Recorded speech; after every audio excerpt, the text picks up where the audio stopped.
John Rodriguez, volunteer, Kings County Library, Veterans History Project. Good morning. Good morning. My name is Richard M Garcia. And today is the 27th of July, and we are at the Hanford Library.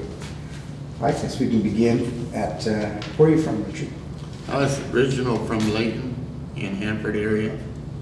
I was born and raised around this area, so this is home. This is home. Your parents still with us? No, they're both gone. And what did they do for a living?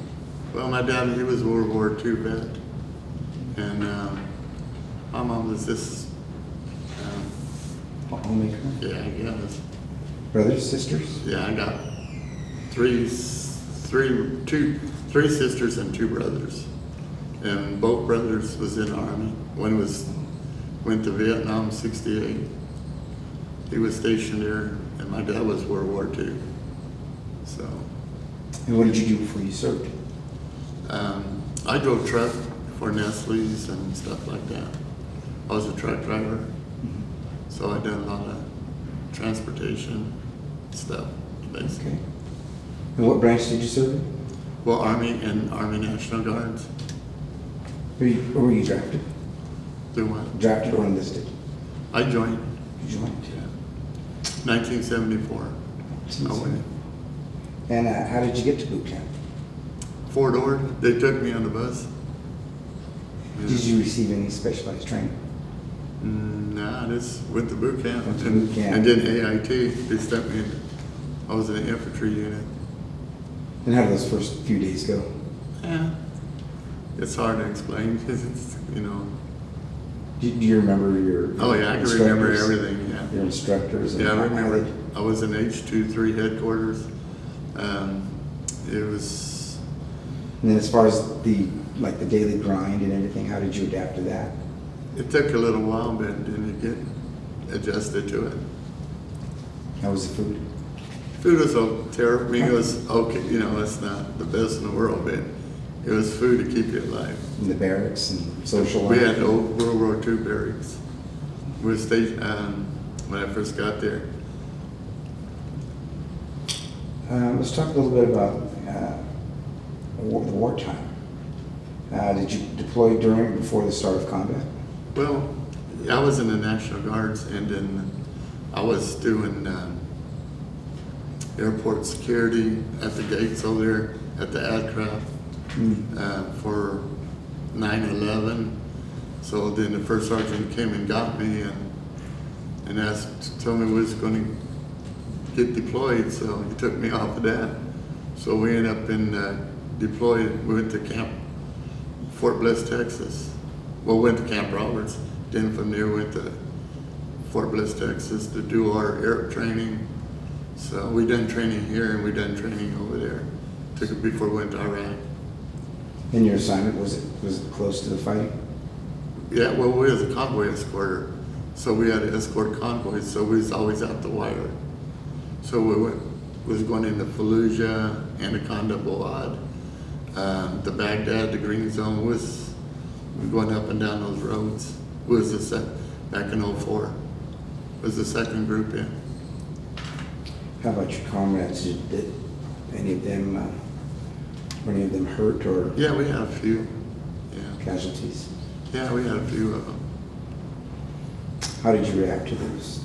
It's hard to explain, you know, because when you're on missions over there, it's not being the same. People call people a hero when they lose a limb and a leg, but when you're actually going up and down like Fallujah, Baghdad, or Anaconda, Balad, you know, it seems like those guys, they don't get taken care of the way they should. I think, you know, if you've been on missions, that everybody, it should be the same. I believe, you know, sometimes when you're on a mission, you don't even know if you're going to get ambushed. You don't know if you're going to get hit with an IED. When you go out the wire, you never know what's going to happen. Uncertainty. Till you get back. And it's hard to cope with it because, you know, seem like, you know, some people just focus on different people, and they just don't focus on everybody who done missions. You know, I could say I went a lot of missions in Fallujah and Anaconda, Boad, and Baghdad. I was a 50 cal. I was on the turret, so we was going up and down the roads. So it's hard to see Yeah, it's your friends. yeah, and then you find out like when if they get ambushed and then you get back and somebody got hurt, they get medevac out and stuff like that. I mean, stuff, at least it don't leave your body. It stays with you the rest of your life. So to just kind of switch gears a little bit, you met new friends. Oh yeah. And what did you do with them during your downtime, so to speak? When we was in Iraq, or Yes. well, Or what? you go to MWR, or you go to little Haji markets and buy little gifts and go get some chicken or that bit bread and stuff like that. How'd you stay in contact with family and friends back home? Well, you really don't want to do it. You know, it's hard because you want to focus on your job. It was hard. You don't want to think about home, so you just kind of keep your visual is what you're doing over there, because you don't want to think about home, because then all of a sudden you get a phone call, or I mean, if you're over there, or get a letter or something, and then So you want to stay focused. exactly, you want your head in the game, not back over here till whatever happens to you, you know, because you could come back messed up. A lot of people commit suicides and stuff like that, but you know, I think it's the way how people treat the soldiers, you know, and I could feel for them, because like when they took my E5s away, and when I was driving truck for Nestle's, they kept promising it to me, but they would never give it back to me. So, you know, it's some of these people in the military, they've got their own clique. If you're not in the clique, you know, you're just kind of outcast. So that's how I feel, you know. I could be wrong, you know, So when the war came to a close, where were you? when the war came to, I was back home. Were you back home? Yeah. You had come back home? Yeah, I came back. And how do you feel the public and your friends and family and civilian life treated you? You know, it's, your mind stays there, you know, it's not, it's hard to focus sometimes, because, you know, like I said, when you do a lot of missions, you know, like mostly Fallujah, it's no joke over there, and I remember all the roads where the freeways over there. I can remember going to Kuwait from Baghdad all the way to Kuwait. So I know the areas. It's like still picture it in my brain, so it's still there. leaves. No, it won't never leave. And do you stay in contact with any of your? Yeah, there's a few. Yeah. Good. And I see you have a. American Legion. And one of the questions is, have you joined any organizations for veterans, and if so, which ones? I'm a life member of the American Legion and a life member of the BFW. I'm a life member of both. So. Gratifying, satisfying work. Oh yeah, I mean, I want to support all of our veterans. I want to make sure, just because they didn't lose a limb or a leg, but they're scarred for life in their heart, is what they went through. Like Taji was getting motored. When we go into Anaconda, Boad, sometimes you get rockets that come in the compound, even Fallujah. I think it's comes so close that you just never know when you're gonna bite it. But it's in your blood. You just never know. Like you said, it stays with you. Exactly. It never leaves you. Now, you had mentioned that you were a driver for Nestle. Yeah, I drove truck for Nestle. Is that what you did when you came home? No, they did medical retired me. I mean, well, they kind of messed me up because my duty 214, it doesn't show. They say I got 7 years active duty, so they give me, the National Guards give me only 6 years. So, but my LES has said I had 20 years. So they kind of, I don't know the way they figured out, they kind of messed me up out of my retirement. But my goal was to retire and then it's too late for that. Thanks. And then I wasn't too happy when they gave me the 10% severance paid at Fort Lewis, send me home. Then they make you pay it back. Then a lot of these people, when they go get when they sign up for VA, they made us pay it back. And so we lose all that money. I mean, I had to pay all the money when I got back home before I got my disability to the VA. And right now I'm 70%. I mean, I was 70% at the time. And so that's what kind of helped you steer you into helping others. Because they told me I wasn't deployable no more and I couldn't work no more. So that's what the doctors told me. So I was done. Yeah. And we've already sort of touched on this, but I'm going to ask you, how have your experiences during the wartime affected your life? I don't go to I don't like 4th of July because hearing those rockets come in the compound or, you know, it binds you back over there. So, you know, it doesn't matter if he was there 1 day, 30 days, 3 months, 6 months. It scars you for life. It's there. And people don't realize, they think, you know, you can wash it away, but you can't do it. You'll never wash it away. And what are some of the life lessons that you learned from serving? Do what? Some of the life lessons, what are some of those that you've learned from serving? Well, it's hard to trust people now. I mean, because since I've been back, you know, even our comrades, they take advantage of you. And, you know, I found out there's a few people, it's hard to trust. I really don't. It's hard. I won't turn my back on a veteran, but I just don't trust some people. Understandable. And it's hard, you know.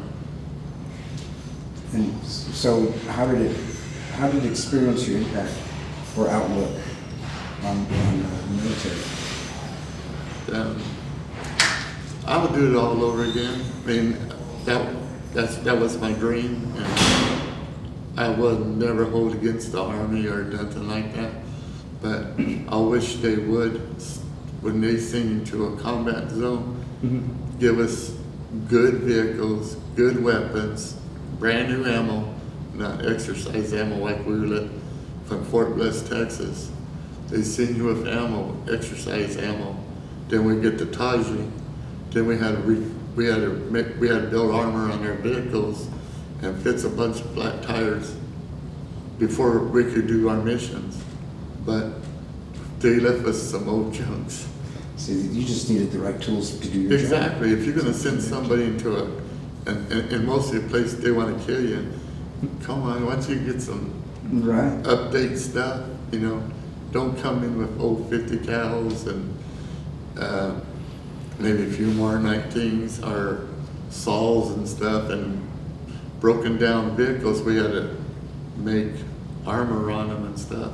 Yeah. There's a lot at stake. Exactly. And most when you get out the wire, like as soon as you leave Taj, you're going into MEK Fallujah and or Baghdad, you don't know, as soon as you get out the gate, you don't know what's going to happen. You never know. I mean, things can happen, maybe not, but the percent is always good. And you always watch for that percent. Right. So. And what's your outlook or your perspective on the war itself? The war? on war in general? What's your perspective? And I wish, I wish they would, they're gonna do the job, let us do it. Forget the rules of engagement, because over there, they don't have no rules of engagement over there. And if you get captured, they'll cut your head off, or, they're gonna torture you if you're a POW. If they're gonna send you to a combat zone, please, let the military do their job the best of their knowledge, and give them good vehicles, good weapons, and maybe fire support, like during the convoys. Because if you don't, it's good to have fire support. Maybe a couple of choppers flying around the convoys, kind of keeping you. well, I would mostly imagine that safe. it's just a boost to your mental well-being. Oh yeah, To say the least, that yeah. would. Because, like I said, you never know. You just don't know what's going to happen. Right. And it was so hot there, didn't you, sweating, then you want to make sure you don't see red on your vest or nothing like that. So there were some bad spots around Iraq, really bad spots. Well, future generations will see this interview. And what do you want them to know? Well, I just want people, mostly Congress or whoever makes these, kind of let them think. If their shoes was there, what would they do? Would they want to go when there was no armor? Do you think the president ain't going to have no armor on their vehicle? That's just what makes me different than anybody else, or you or anybody else. Why should I go in with no armor and, our good weapons are, you send us a place where this is reality. They want to shoot you to kill you, or hit an IED or something. You got to have good equipment. Mostly young kids going in. The right tools for the job. Exactly. You got to have the tools to do your job. And just like a few guys, I know a few guys. There was a couple guys could have saved their leg if they had armor on their vehicles, but they had no armor.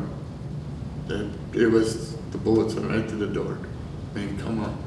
If they had armor, they wouldn't have lost their legs. Then some of the shrapnel hit one of the drivers from the bullet. So, it's stuff that stays with you, and it's hard to let it go. Well, before ending this interview, is there anything that you would like to add to what we've discussed? Well, I'd like to see if I could get help to my records to get my E5s back, and my sergeant stripes back. But if I could get help, that'd be fine. I'm already 61 years old, so it's something I think I earned. A lot of people was getting their rank, and why they bypassed me, I don't know. So if it's possible, if I get help, that'd be fine. If it doesn't, they're gonna take, some people take care of their own people, so, and some of us is outcasts. That's how I feel. And that's, So, I imagine that's a tough pill to swallow. I'll see people you served with, like you're an outcaster. And we touched on a bit on the need for more Equipment, and better. yeah, better equipment. And then I was hearing about, mostly armor on your body, armor. You only get the vest.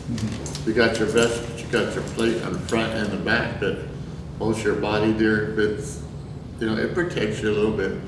But we had to do like sandbags on our top of our turret around our vehicle. Put plates on the floorboard and sandbags for IED or something.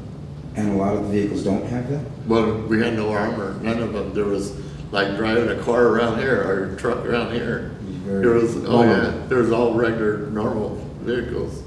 But there were, none was equipped with armor. Wow. So we put armor on our own vehicles. We armor them up. Oh, really? Yeah, sandbags, Would planes. this be anything that you just found? Oh yeah, you go to the rec yard or find something or you know, go to the motor pool and stuff. That's why, you know, we had a good team of maintenance because, and I really like this. We had two good guys used to go on. They drove the record every mission with us, Muhammad and Martinez, Frank Martinez. But they ran the record all the time. So most of the missions, they was always out there. No complaints out of them. They just went. Just did their job. They done their job. And I highly respect those guys. Those guys did, yeah. But there's a lot of people, it's hard because some people didn't want to go out the wire. You know, but when you go out the wire, then you keep going, and it gets to you. But one thing they never could take away. I've done a lot of Fallujah, Baghdad, Anaconda, Buad. I went to Cedar, to Kuwait, to the shipyard. They can't. That's one thing those guys would never take from me. The memories where I went. So whatever they want to wash away, they could do it. But those memories, it's going to be with me the rest of my life. That's one thing they can't take. They can take all the medals, whatever they want, but the memories, they will never pride. take that away. The Pride pride, serving. yeah. They can't take that. Of course not. No. I mean, and what makes me really mad is it's like some people get treated better than other people, and why should they be better like me or you or anybody else? Mm-hmm. And, Yeah. and another thing we was talking about, why would the president be armor up? What makes him different than us? Because I'm a human being, and then I'm going to Iraq for our country. Mm-hmm. Being, if they could have a motorcade with the president and the Congress, how come we can't have armor on our vehicles to be safe if necessary? Yes, absolutely. Yeah. Absolutely. And then we touched on PTSD a little bit in terms of like 4th of July Yeah. sounds and things like that. I mean, that's something that you bring with you as well. Oh yeah. Because like over in Taji, early morning and in the evening, they always shoot rockets in the compound. And one time, downtime, me and this one guy were going to the mess hall, and then this rocket came to the compound, and it's maybe like 75 yards from us.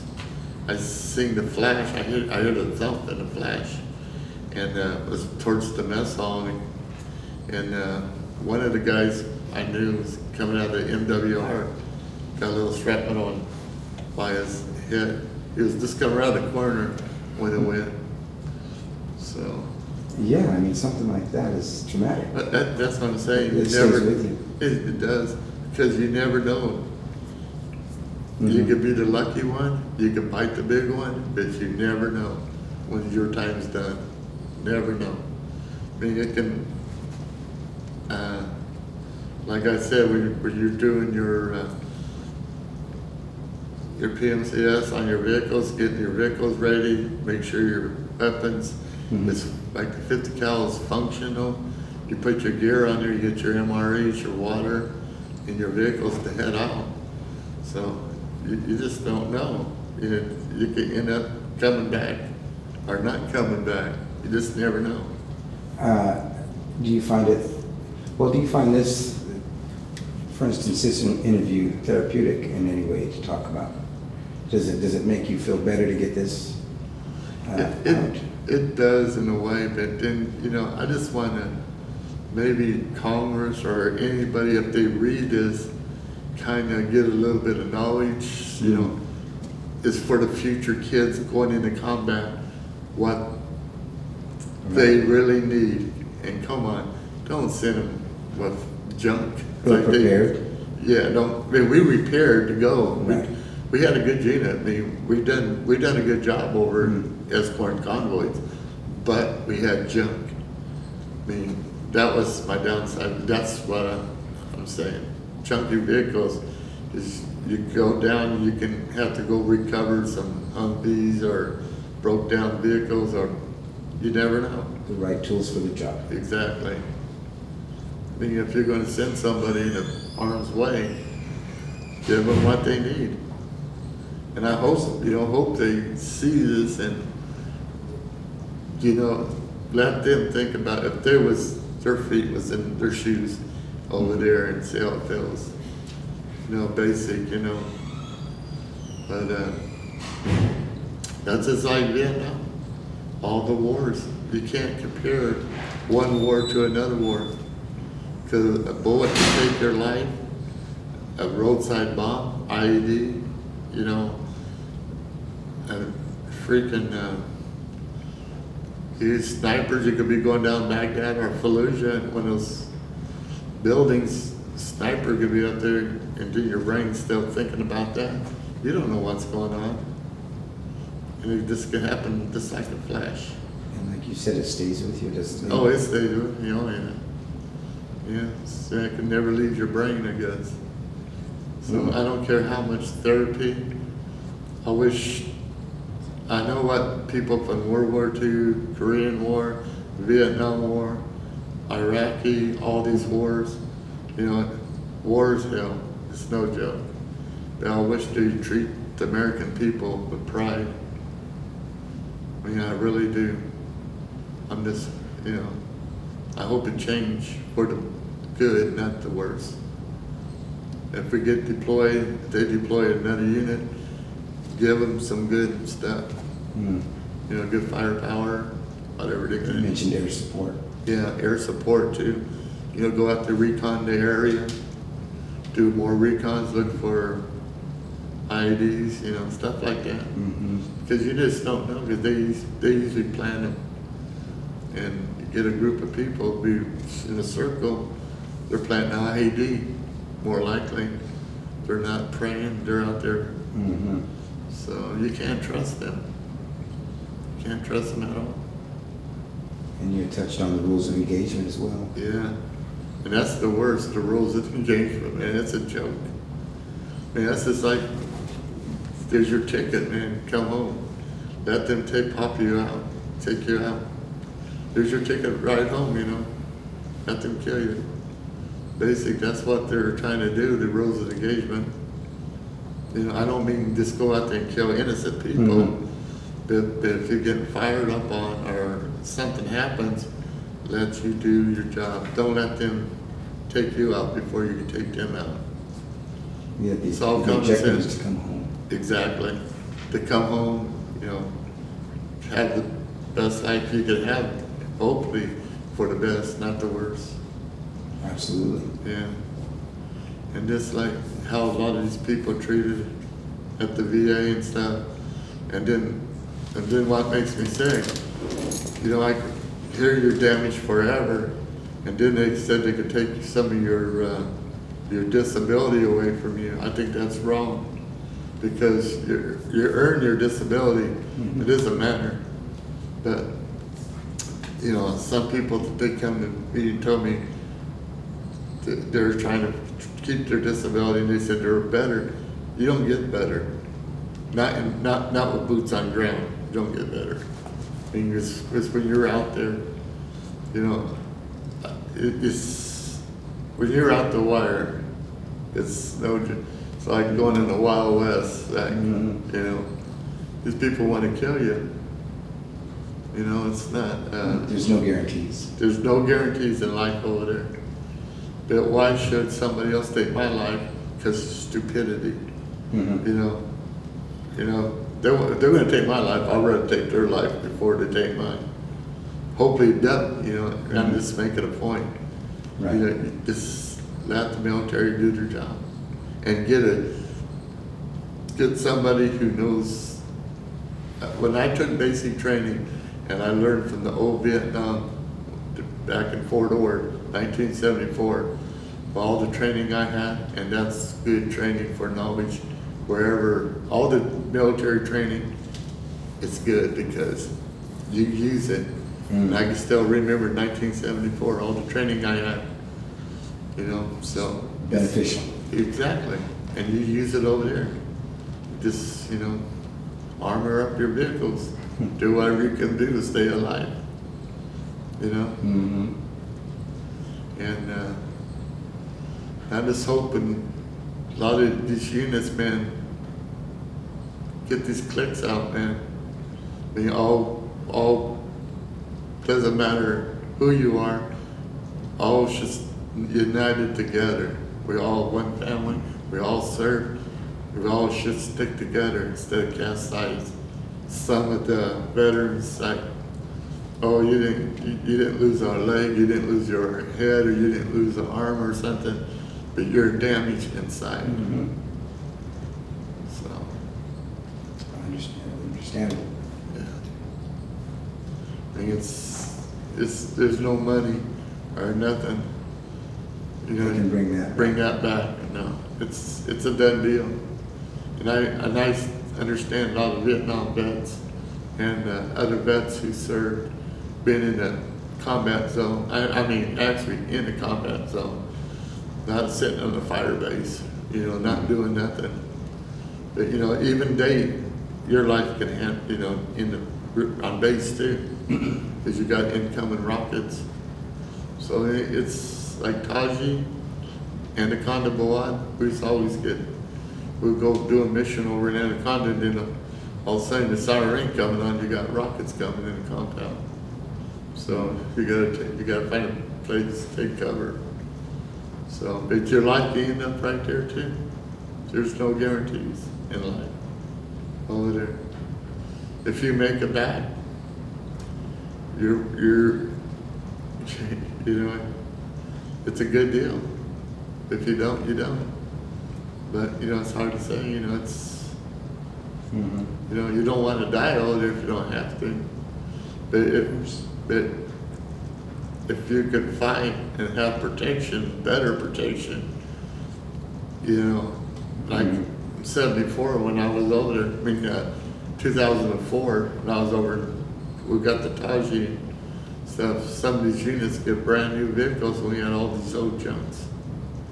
And some of these PLSs, brand new air conditioned vehicles, and we had old junks. We had to put our bottled water in our socks, hang them on our vehicle to stay cool. Believe it or not, stay cool that way. Wow. You hang your water on the socks and on your vehicle. So,